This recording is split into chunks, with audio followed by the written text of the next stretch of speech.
আসসালামু আলাইকুম রহমতুল্লাহি ওয়া বারাকাতু। সকল দুঃখ দূর করার জন্য ইসলামিক সেরা কয়েকটি মূল্যবান বাণীর কথা আজকে এই ভিডিওতে আলোচনা করব। এক, যে ব্যক্তি কাজ ছাড়া অযথায় বসে থাকে তাকে আল্লাহ পাক কখনোই পছন্দ করেন না।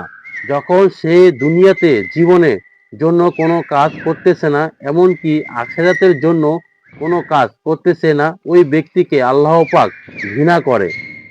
তোমার মনের আত্মা অন্যায় খারাপ কাজ করতে আগ্রহী হয়, তখন আল্লাহকে তুমি স্মরণ করো। আমি আল্লাহকে বেশি ভয় পাই, তারপর সেই মানুষকে বেশি ভয় পায় যে আল্লাহকে মোটেও ভয় পায় না। ঈমান না এনে তোমরা জান্নাতে প্রবেশ করতে পারবে না। কৃপণ ব্যক্তি খোদা হতে দূরে ও লোক সমাজে গৃহীত হয় এবং তার ঠিকানা হয় দোজখে।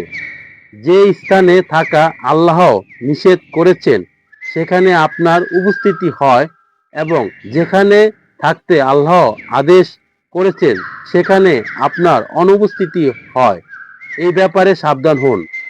দুটি নিয়ামত আছে যে দুটিতেই অধিকাংশ মানুষ ক্ষতিগ্রস্ত হচ্ছে। এক, সুস্থতা।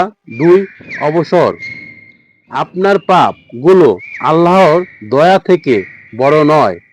যখন তুমি দেখবে নামাজের মধ্যে তোমার অন্তর উপস্থিতি থাকতেছে না, তখন বুঝে নেবে এটা ঈমানের দুর্বলতা। কারণ কঠোর পরিশ্রম করো, নিজের ঈমানকে মজবুত করার চেষ্টা করো। আপনি যদি চান আল্লাহ আপনার সবগুলো পছন্দনীয় কাজ গ্রহণ করুক, তাহলে আপনি আল্লাহর পছন্দনীয় কাজগুলোই করতে থাকুন। স্বাস্থ্যের চাইতে বড় সম্পদ আর অল্প তুষ্টির চাইতে বড় সুখ আর কিছুই নেই।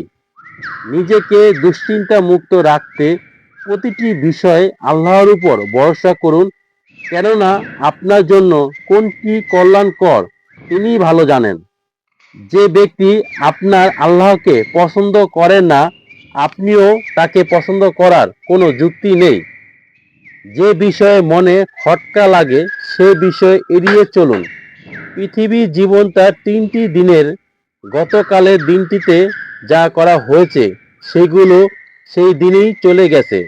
আগামীকালের দিনটিতে হয়তো আপনি নাও পৌঁছাতে পারেন, কিন্তু আজকের দিনটি আপনার জন্য, সুতরাং যা করার আজই করে নিন। নিশ্চয়ই আল্লাহ তাকে নীরবে ডেকে যাওয়া বান্দাদের হতাশ করেন না। যে বিপদে আপদ ও মুসিবত আপনাকে আল্লাহর দিকে ফিরিয়ে দেয় তা সেই রহমতের চাইতে উত্তম যা আপনাকে আল্লাহ স্মরণ থেকে বিমুখ করে দেয়। আল্লাহর প্রতি আপনার ভালোবাসা যতই বৃদ্ধি পেতে থাকবে, দুনিয়ার প্রতি আপনার ভালোবাসা ততই কমতে থাকবে। কখনো কখনো আল্লাহ তাআলা আমাদের বিপদে ফেলেন শুধু এই জন্যই যে আমরা যেন তাকে স্মরণ করি। আপনি যদি আপনার মূল্য সঠিকভাবে বুঝতেন, তাহলে কখনোই ইচ্ছাকৃতভাবে পাপ কর্মে লিপ্ত হতেন না। মানুষের খারাপ দিক খোঁজা বন্ধ করুন, তাদের ভুলগুলো সহজেই ভাবে গ্রহণ করুন, তাদের সাথে ধৈর্যশীল হন। পরিষ্কার একটি হৃদয়ের জন্য সংগ্রাম করুন, তাদের ভেতরের ভালোটাই দেখুন। যখন আপনি কুরআন তেলাওয়াত করেন তখন মনে করবেন আপনি আল্লাহর সাথে কথোপকথন করতেছেন, তিনি সরাসরি আপনাকে বলতেছে। যখন পৃথিবীর কেউ আপনাকে বুঝতে চেষ্টা করে না, তখন এতটুকুই মনে রাখুন আল্লাহ আপনাকে বোঝেন। প্রিয় মুসলমান ভাই ও বোনেরা, এই ছিল ইসলামিক কয়েকটি মূল্যবান বাণী। তো এই বাণীগুলো আমরা আমাদের জীবনে কাজে লাগানোর চেষ্টা করব। আল্লাহ পাক সবাইকে এইসব বোঝার তৌফিক দান করুন, আমিন। সবাই ভালো থাকবেন, সুস্থ থাকবেন। আসসালামু আলাইকুম রহমতুল্লাহি ওয়া বারাকাতুহু।